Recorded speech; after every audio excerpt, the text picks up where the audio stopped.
Buenos días a todos. Mi nombre es Carlos Tortosa. Soy el director de canal de Grandes Cuentas de España. Primero que nada, aunque sea online, a mí me gusta comenzar estas presentaciones preguntándoos con la esperanza de que todos vosotros os encontréis bien.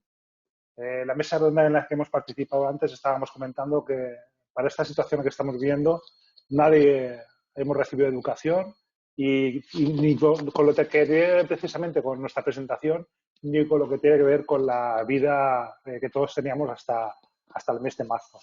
Con respecto a esto, SET es un fabricante de ciberseguridad, el primer fabricante dentro de la Unión Europea, y la presentación que hemos creado para este tour está destinada, bueno, a que veamos precisamente cuál consideramos que es la situación en la que nos encontramos antes de la pandemia. Ahora me estoy dando cuenta, perdón. ¿Cuál es la situación? Estábamos en el mes de marzo, ¿vale?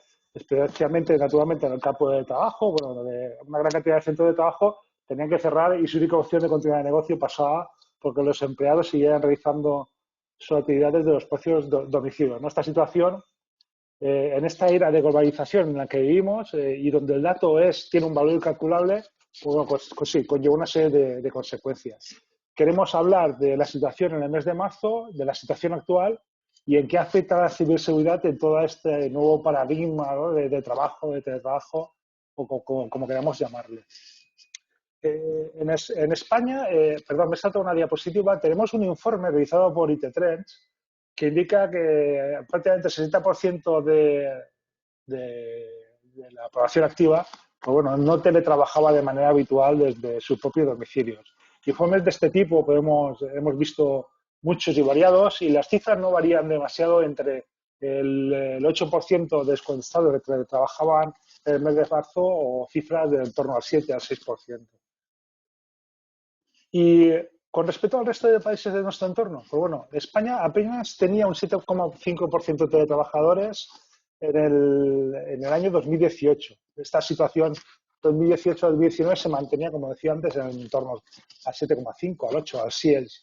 En cambio, países como Francia o países como Gran Bretaña estaba por encima del 20%. Es decir, tuvimos que hacer un trabajo ingente para que el 88% de nuestros colaboradores, como refleja este informe del periódico, estuviera trabajando desde casa en picos durante los meses de marzo, abril y mayo.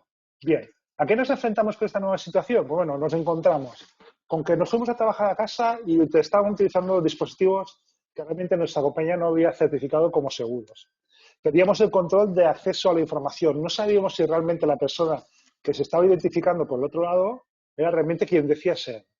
Las conexiones de nuestros propios domicilios tenían alguna seguridad, una protección que estaba naturalmente ajustada a las necesidades de una casa, no a las necesidades de un negocio.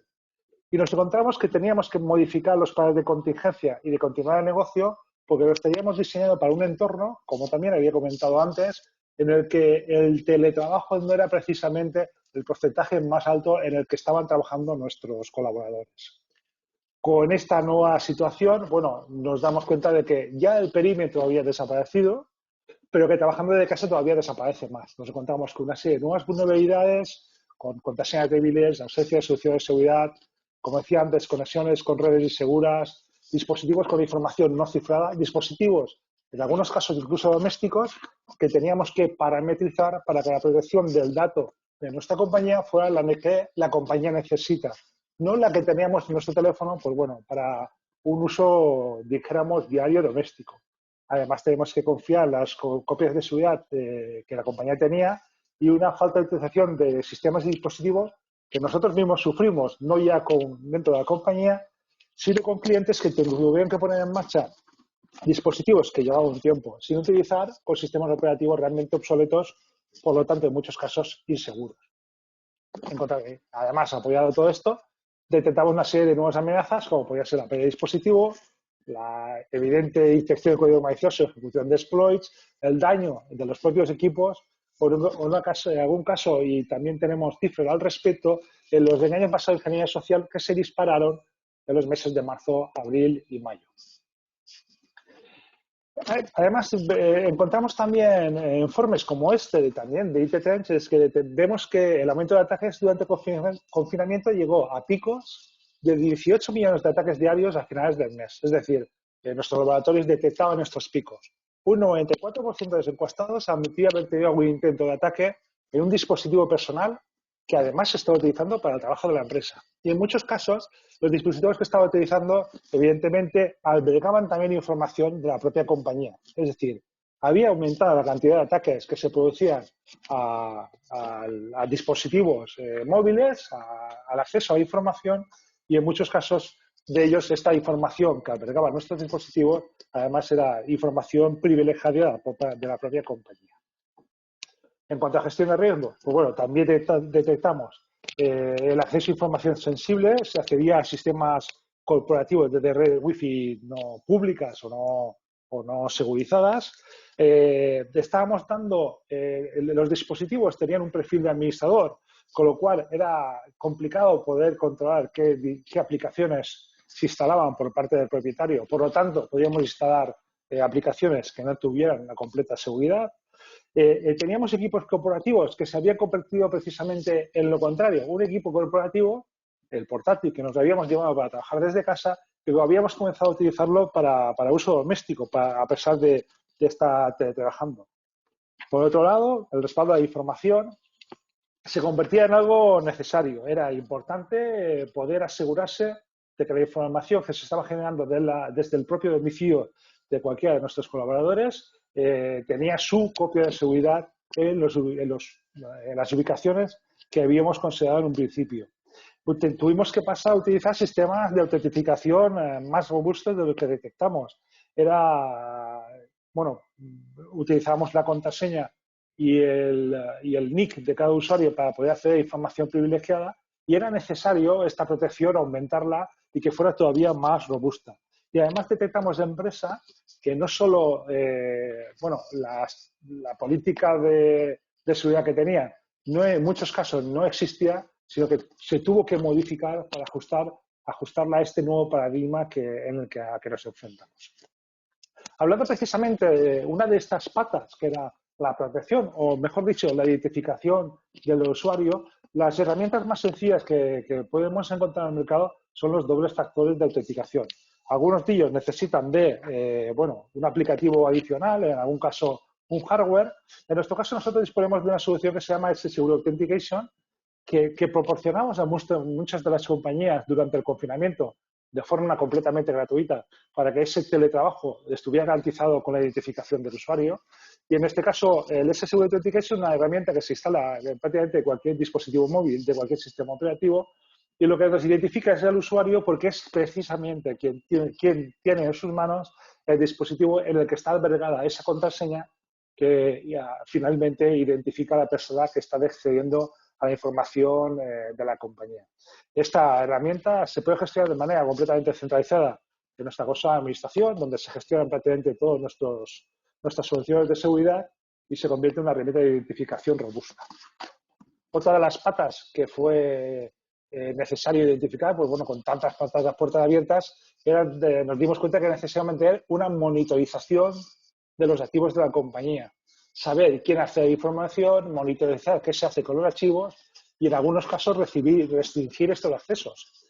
Y para ello era necesario integrar una herramienta, un Data Loss Prevention, que además proporciona una monitorización de actividad del usuario, como es el caso de nuestra herramienta. Nosotros disponemos de una herramienta que se llama Safetica, una alianza tecnológica de ESET, que es capaz de, primero, identificar todos los archivos que hay dentro de la compañía, etiquetarlos, y después, a partir de ese etiquetaje, facilitar privilegios de acceso, modificación, incluso de impresión de una pantalla o de impresión en papel, para poder controlar que la información a la que está accediendo el usuario, primero que nada, tiene permiso para hacerlo, y después qué gestión hace de ella. También con esta cantidad de ataques que se detectaron en estos primeros meses de la compañía, las compañías detectaron la necesidad de mejorar las herramientas de seguridad que venían utilizando. No sirve únicamente una solución endpoint ya estos días, sino que es necesario añadir diferentes capas que protejan contra amenazas avanzadas como son las APTs o las Zero Days. Y algunas empresas han puesto ya en marcha proyectos que añaden precisamente estas capas de seguridad avanzadas. En nuestro caso, por ejemplo, en ese disponemos de dos herramientas que cubren, dijéramos, este hueco. Por un lado, personalizamos el uso de la sandbox de ese y más bien de la gestión de la misma por medio del laboratorio de detección de malware, y somos capaces de revisar un archivo que se haya remitido de manera automática desde la propia herramienta y en 5 minutos que el usuario final, o en cualquier caso el responsable TI, que tenga una respuesta de nuestro laboratorio y que tenga identificado qué tipo de amenaza se ha detectado en el archivo y cuáles son las acciones a acometer para defendernos de la misma. También tenemos una herramienta EDR, una S-Detection, mejor dicho, un Endpoint Detection and Response, en nuestro caso el S-Enterprise Inspector, que lo que nos permite es monitorizar en tiempo real los procesos que se abren en cualquiera de los dispositivos que están protegidos con nuestra herramienta para también poder detectar, aplicando inteligencia artificial y machine learning, cuáles son las herramientas que estamos detectando. Esta herramienta protege específicamente contra amenazas APTs, amenazas persistentes. Ya casi para acabar, lo que queremos es, pues bueno, dar 7 consejos, ¿no? Lo que para nosotros son los 7 pilares de la ciberseguridad. Por una parte, la gestión de roles. Es vital cerciorarse de que el acceso a información esté permitido únicamente para aquellos roles, personas que realmente están habilitadas para ello. Aspectos como el control de las tecnologías, la realización de copias de seguridad, contar con procesos de recuperación, entre otros, son algunas de las tareas que deben de tener un ejecutor y un número y un momento definido para ejecutarlas. Con respecto al control de dispositivos y teniendo en cuenta la amplia variedad de dispositivos que hay en el mercado, es importante restringir el acceso solamente a aquellos en los cuales se pueden aplicar las herramientas de seguridad adecuadas. No es lo mismo que un empleado acceda desde su ordenador personal con un sistema operativo autorizado y con una solución de seguridad instalada, o que lo haga desde una tablet desactualizada, sin protección, y que además utiliza su hijo o un familiar para poder jugar, descargar aplicaciones o cualquier otro uso doméstico. Debemos de protegernos contra códigos maliciosos. Para garantizar que ningún código malicioso afecte los datos, todos los dispositivos utilizados por el empleado deben de contar con solución de seguridad que detecten proactivamente esta amenaza. Da igual que el dispositivo sea de uso personal y se esté utilizando para trabajar, como que el dispositivo realmente sea de la propia compañía. Y además, bueno, tenemos de proteger también los entornos virtualizados que muchos de nosotros estamos utilizando. Es necesario, dado que hay dispositivos que están accediendo a la red pues fuera del perímetro físico de la propia oficina, pues bueno, es necesario hacer un seguimiento de qué tipo de tráfico generan. Si hay intentos recurrentes, por ejemplo, si se trata de acceder y hay intentos recurrentes, fallidos, de ingresos a servidores, o si incluso genera algún tipo de tráfico inapropiado, como la descarga de los archivos desconocidos. Conexiones seguras, evidentemente, una VPN es una tecnología que todos estamos utilizando. Pero en el momento de implementarla, la empresa tiene una mayor certeza de cuando sus empleados quieran hacer recursos colaborativos desde sus casas, lo pueden hacer de manera segura. Pero tenemos que tener esas conexiones segurizadas. Hay que redactar una política de seguridad. En la política de seguridad se deben declarar las intenciones respecto a la seguridad de los recursos informáticos y a partir de ellas sentar las bases para determinar las obligaciones y responsabilidades de los usuarios respecto al uso de las tecnologías. Y por último, y para que nosotros le damos muchísima importancia, es necesario implantar, si no lo teníamos ya, un plan de concienciación. Es decir, la educación debe ser un pilar importantísimo para que todos los usuarios sean conscientes de los riesgos a los que se enfrentan. Debe de saber a qué riesgos están expuestos, debe de tener claro cuál es la protección de la información que están manejando y sobre todo que esta formación o este acceso a los conocimientos que sea de manera continua y más todavía en esta situación a la que nos estamos enfrentando ahora. En ese sentido, eso ha sido, yo creo que ha ido por delante en muchos casos a la hora de generar formación o generar contenidos para que las empresas puedan hacer a ellos de manera, evidentemente, completamente gratuita y aportar el valor de nuestros laboratorios de análisis de malware para convertirlos en contenidos a las que las empresas puedan acceder y estén, dijéramos, concienciados o puedan disponer de esta información prácticamente al momento. Prácticamente como conclusiones, pues bueno, ¿tiene ventajas el teletrabajo? Tiene muchas ventajas el teletrabajo y nos estamos dando cuenta, como hemos visto en las primeras gráficas, que ha venido para quedarse, como se viene comentando, ¿no? Pues es una situación cómoda.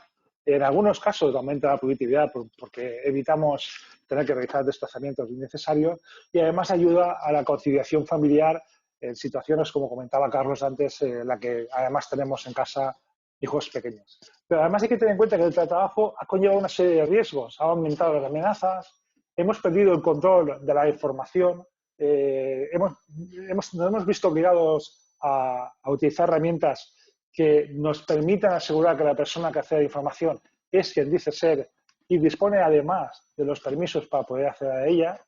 Ha sido obligatorio actualizar las políticas de seguridad en un entorno tan cambiante en el que de la noche a la mañana nos hemos tenido que reinventar para poder trabajar desde sitios que no eran del sitio, la ubicación que no era habitual, y también utilizar las políticas de contingencia y continuidad de negocio necesarias y en las que una parte como la ciberseguridad tiene que tenerse muy en consideración. Creo que he acabado en tiempo. Como decía Carlos antes, estoy a vuestra disposición para cualquier duda o consulta que queráis hacernos, bien sea por medio del chat o bien sea por medio de correo electrónico. Muchísimas gracias.